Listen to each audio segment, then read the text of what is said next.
விஜய் சார்ட்ட நிறைய விஷயம் கற்றுக்கலாங்க. ஏதோ ஒன்றுக்கு போயிட்டு இருக்கும்போது எங்கேயோ ஒரு இடத்துல வந்து காஸ்ட்லியாக இருக்குன்னு வாங்காமலே வந்துக்கிட்டு இருந்தேன். ஒரு இடத்துல நிப்பாட்டினார். அது வாங்கண்ணா அப்படின்னாரு. சார் வாங்கண்ணா அப்படின்னா, நீங்கள் பே பண்ண நான் பே பண்ணட்டுமா அப்படின்னாரு. இல்லை நானே பே பண்ணுறேன்னு வாங்கிட்டேன். சரி இன்னும் 4 கடை பார்த்துட்டு நான் வாங்கலாம்னு வச்சா அதுக்குள்ளே எல்லா கடையிலும் எதானே ரேட்டு கொஞ்சம் காஸ்ட்லியாக இருக்குல்ல அப்படின்னா. சரி எதுக்கு சம்பாதிக்கிறோம்?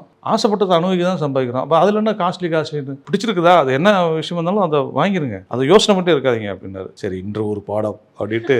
அதே மாதிரி சாப்பிடாமலாம் வேலை பார்த்தா விஜய் சாருக்கு பிடிக்காது. யாராக இருந்தாலும் சாப்பிட்டு வாங்கன்றாரு. அதுக்கு தானே கஷ்டப்படுறோம் நம்ம அப்படின்பாரு. அது நிறைய பேசிட்டே இருக்கலாம். அப்போ இந்த வீடியோ ஃபுல்லாகவே சாரோட புராணம் ஆயிரும். இப்போ விஜய் சார் அரசியலுக்கு போயிட்டாரு, அடுத்து சினிமால அந்த ஒரு இடம் இருக்குல்ல, யார் அடுத்த தளபதி அப்படின்ற ஒரு இடம் இருக்குல்ல?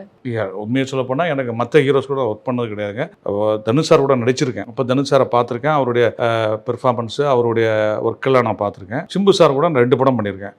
ஒன்று தம்பு, இன்னொன்று குத்து. 2 படம் அவரோட பண்ணியிருக்கேன். அவரு கூடயும் ட்ராவல் ஆயிருக்கேன்.